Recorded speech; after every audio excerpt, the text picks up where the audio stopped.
Back here on First Take on the other side of that Cowboys matchup, a very different story for the Commanders. Quarterback Jayden Daniels suffered a right hamstring injury early in the third quarter and did not return in the game. Head coach Dan Quinn said after the game that Daniels is set to get an MRI today. And here's Jayden Daniels' mom on social media last night. She says, "I wish you would stop manifesting RG3 on my son. Words are powerful, and that's all that's talked about."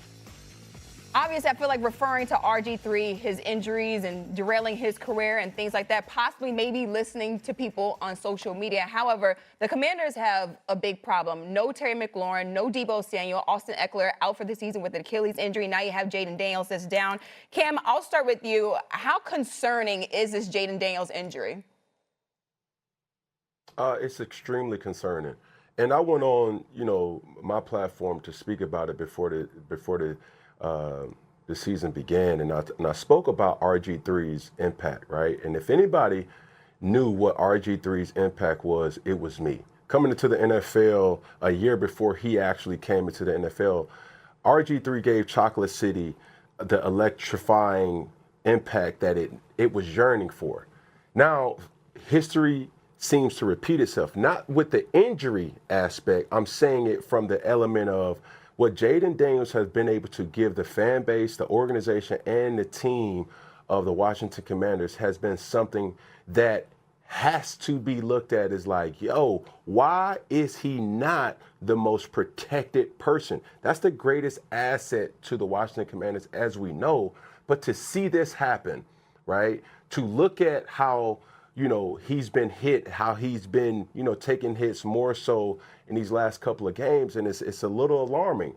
It's not just the injury to a Jayden Daniels that has me scratching my head, but it's also, you got Noah Brown, you got Terry McLaurin, you have Deebo Samuels. This team needs to get healthy because the best ability is availability, and their top-tier players outside of Zach Ertz are not available, and that's not a good look for the Washington Commanders. I think they're in trouble because it appears to be a hamstring injury, and what's one of the main factors when you talk about Jayden Daniels? He's a dual threat guy. It's his legs. Right. What's one of the things that make him so dangerous is him utilizing his legs and running around, and so. Not only that, we've seen the hamstring injury with Lamar Jackson and this toll that it's taken this year. And then you look at the schedule. The next two games, they're playing the Kansas City Chiefs coming up this week, and then after that, the Seattle Seahawks. So you could be like almost out of this thing before, really before the halfway point. And so, listen, at the end of the day, the number one thing is you got to protect your franchise quarterback. Can't put him in harm's way. But that hamstring injury is a huge thing for Jayden Daniels and the Commanders. Yeah, I think they need to operate with an abundance of caution. And this franchise has the scar tissue of RG3. Not saying that Jayden Daniels' career is going to be on that same track, but I think we're dancing around a bigger conversation that needs to be happening. Because, Damian, you just said it. They've got to protect him. The organization, from a personnel standpoint, tried to protect him this offseason. That's why they traded for Laramie Tunsil. Yeah. That's why they drafted Josh Connolly in the first round. But there's also a matter of the scheme that they employ. They've got Jayden Daniels sitting in shotgun like a duck. And the defense sees the ball every single snap. Since the beginning of 2024, no team has had more plays out of the shotgun than the Washington Commanders. Do you know who the second team is on that list? The Cincinnati Bengals. Where they quarterback at right now? Yeah.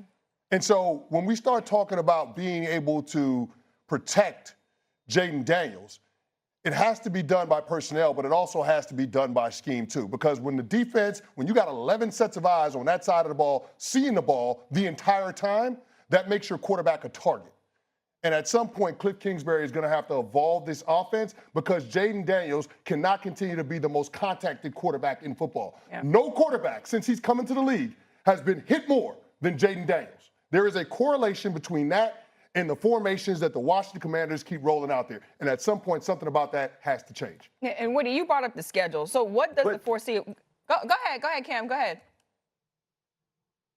Yeah, I want to kind of chime in real quick in regards to, Chris, because, hey, man, if it quacks like a duck, it's a duck. Cliff Kingsbury is a person that has shown you over his years, even dating back to Texas Tech and Texas A&M and Arizona, he's not an under center type of coordinator, right? These things impact, how his philosophy is. Now, you're looking at a situation where Jayden Daniels, the philosophy around him is to put the ball in his hands.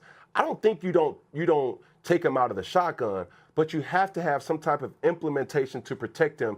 Short game, running attack that we haven't necessarily seen as dominant, obviously with Eckler, being injured. But these are the things when you're looking at your franchise quarterback taking certain hits.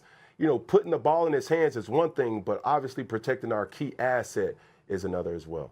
And Woody, I just wanted to touch on, you brought up the schedule. What does the foreseeable future look like for this Commanders team, just knowing what's happening with those injuries on offense and especially with Jayden Daniels? Well, it leaves them extremely vulnerable and limited offensively. Like, listen, yesterday, they were playing with a bunch of guys, quite honestly, like practice squad players. And so, when you don't have, Terry McLaurin out there who's your obvious number one deep threat, a guy like Deebo Samuel, who's a guy that, has been known throughout his career as a yak type of guy, yards after contact. When you don't have these playmakers available to you, you become like teams can start focusing in on who's left. You're the only guy left, as far as Jayden Daniels is concerned. And it's unfortunate to see that ultimately he ends up getting injured in the pocket against the Dallas Cowboys. Yeah, definitely something you don't want to see. A young quarterback like Jayden Daniels as well, but hopefully he gets back soon. All right, let's talk about the Eagles. They took down the Vikings 28-22 behind one of the best performances of Jalen Hurts' career. He was 19 of 23 for 326 yards and 3 touchdowns, with most of that going to Devontae Smith. And Daniels is going to miss at least some of those games, and Marcus Mariota Probably all going to have to fill in. Yeah. Probably all. If that's the case, the Commanders, look, there had been a lot of talk about the possibility of regression there. It certainly feels like they're teetering as we speak. So it was a superlative Sunday in the NFL. Let's do some Sunday superlatives. D. Wood, as you watched the league yesterday, what did you think was the single best play?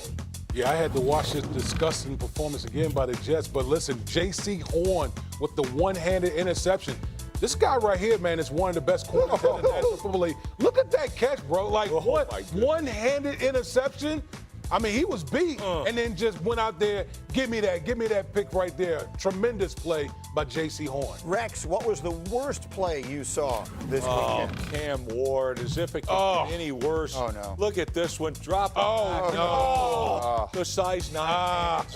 That's the reason why they take hand measurements. That is absolutely atrocious right there. In a horrendous season, this one's right up there. I'm sorry, Titan fans, but that is brutal. But that wasn't the worst performance of the weekend. Alex, who had the worst performance? Greeny, I couldn't make up my mind on this one yet, and I apologize to all Dolphins fans, but this is a toss-up between Tua Tagovailoa and his head football coach, Mike McDaniel. Tua, 3 picks, nearly 2 of them for touchdowns. This one right here walks in. He had a QB rating of 3. This one, I don't know who he's throwing to right here. The wrong team, obviously. It nearly gets in. And then Mike McDaniel, I cannot get the image out of my head of him on the sideline. Look at this. It is raining off of Lake Erie. And we got gold-framed sunglasses. He had my glasses on. Gold-framed sunglasses on with a hoodie. This is not it, right? They had so much turmoil last week. How are they going to respond? Where's the leadership at? And they laid an egg. I'm not going to say the obvious, but we all know what the obvious is.